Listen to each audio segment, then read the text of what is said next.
COVID-19 or coronavirus is here, so it's important to have the correct information at hand, like knowing the symptoms, a high temperature, a cough, shortness of breath or breathing difficulties. If you have symptoms, self-isolate to protect others and phone your GP. Visit hse.ie for updated factual information and advice, or give us a call. Protection from coronavirus. It's in our hands.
Hi, I'm Stephanie Murray, the Clinical Midwife Specialist in Lactation here in Wexford General Maternity Unit. I'm based on the maternity unit Monday to Friday from 8:30 till 5. So a part of my role is to assist in preparing and supporting parents in their decision to feed their baby whilst pregnant. So why breastfeed? So breastfeeding gives your baby the optimum start in life. It's species-specific milk. It's human milk for human babies. That's ever changing its composition throughout your baby's breastfeeding journey. And not only throughout the journey, but from day to day, so it makes it pretty awesome stuff. Your breast milk gives your baby all the nutrients they need for the first 6 months of life. And after 6 months and up to 2 years of age, as per the World Health Organization recommendation, your breast milk continues to be an important part of your infant's diet after you start to give them other foods. So whilst pregnant, many parents ask me or wonder about preparing their breast for the journey ahead, because I really want to do this, so what can I do? Well, actually, no, there's very little you need to do physically to your breast to successfully breastfeed. However, it is extremely important though and beneficial, I believe, to have gained information and knowledge around the expected norms of breastfeeding, especially in the early days and the weeks. So this, I believe, along with the right support, can help you and your baby on the right path to a successful breastfeeding journey. You can obtain this information in many ways whilst pregnant. So for one, at each of your antenatal visits, this is an ideal opportunity to discuss any concerns or issues you may have regarding your infant feeding. 2, at your antenatal education sessions, so you can register for your breastfeeding preparation workshop session by emailing wgh.parenteducation@hse.ie. This along with your due date, and we can arrange this for you. And if there's any individual issues that you would like to discuss in relation to lactation, you can ask your healthcare provider to refer to myself here in Wexford, and we can have a chat about any concerns that you may have on a one-to-one. Attending a peer support group in the community such as the Lesha League, Quidju and Friends of Breastfeeding whilst pregnant can also be very beneficial, because it can just help build your support network once your baby is born also. And becoming familiar with the HSE website, mychild.ie is a very good starting point for you, evidence-based information. And this, along with the resources and publications such as Breastfeeding, A Good Start in Life and the mychild.ie My Pregnancy Booklet, can be very good resources for you to refer to also. So I wish you the best of luck going forward, and hopefully I might get to meet some of you on your online antenatal education session, or maybe up on the unit afterwards when you have your baby. Best of luck. Hi, my name is Jenny and I am the perinatal mental health midwife here in Wexford General Hospital. Pregnancy is a time of great change, physical, emotional and psychological. Within my role, I highlight the importance of women's mental health in pregnancy and after birth. My aim is to support mothers having the best possible experience of pregnancy and post-birth. Looking after your mental health could be something as simple as getting out for a walk, keeping in contact with family and friends, or even having a chat on the phone. Mental health difficulties in pregnancy and birth are relatively common. Up to 1 in 5 women will experience a mental health problem in pregnancy or in the first year after birth. If you have suffered a mental health problem in the past, you may be more vulnerable to relapse at this time. This is nothing to feel ashamed of. You may need additional support for your mental health if your symptoms persist for more than 2 weeks, your symptoms interfere with your ability to work or carry out your usual day-to-day activities, your symptoms cause you considerable upset and distress, or you've had a mental health difficulty in the past. With so many changes in pregnancy and postnatally, it is not uncommon to need additional support during this time. With the right help and support, you will get back on track and begin to grow in confidence as a mum and enjoy being with your baby. Referrals for our service can be made by your midwife, obstetrician, GP or public health nurse. Take care, and I will see you for more information on mental health during your antenatal classes.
Nature has been researching your milk for hundreds of millions of years. The composition of your milk is alive and changes throughout the day, the night, the months, and the years to meet your child's needs. Your milk contains stem cells. These are cells that create and repair the body and are being researched worldwide to cure conditions like Alzheimer's and diabetes. Your milk contains components that kill cancerous cells. Your body identifies bacteria and viruses found in your baby's body and environment. You then produce antibodies specifically tailored to those infections and deliver them to your child through your milk. Your milk appears to switch on a gene in your baby's body, which produces a hormone called leptin. This hormone tells your baby when his tummy is full, protecting him against overeating. Your milk contains oxytocin, a hormone that induces relaxation and feelings of well-being in your child and in you. It's all in you. Human milk, tailor-made for tiny humans.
Changing your newborn's nappy is one of those things you'll be doing 7 or 8 times a day, so it's best to be organised from the start.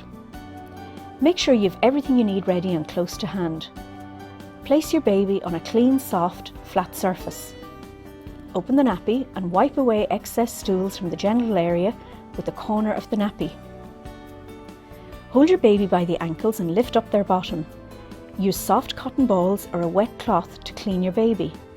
Clean around the umbilical cord area. For a girl, be sure to wipe from front to back. This will help minimise the spread of an infection. Swap a clean nappy for the dirty one. Use the tabs to see which way goes up. Avoid covering the umbilical cord as this can cause irritation. For a boy, keep his penis pointed down. Fasten the nappy at both sides with the tapes, making sure it's snug, but not so tight that it pinches the skin. Retape the soiled nappy around the contents, put it in a plastic bag and discard it in the bin. Dress your baby and wash your hands thoroughly. Babies wet their nappies several times a day. The number of wet nappies is a helpful sign of how much fluid the baby is taking in. Generally, a baby should have 5 to 6 wet nappies each day. This is a good indication that they're getting enough milk.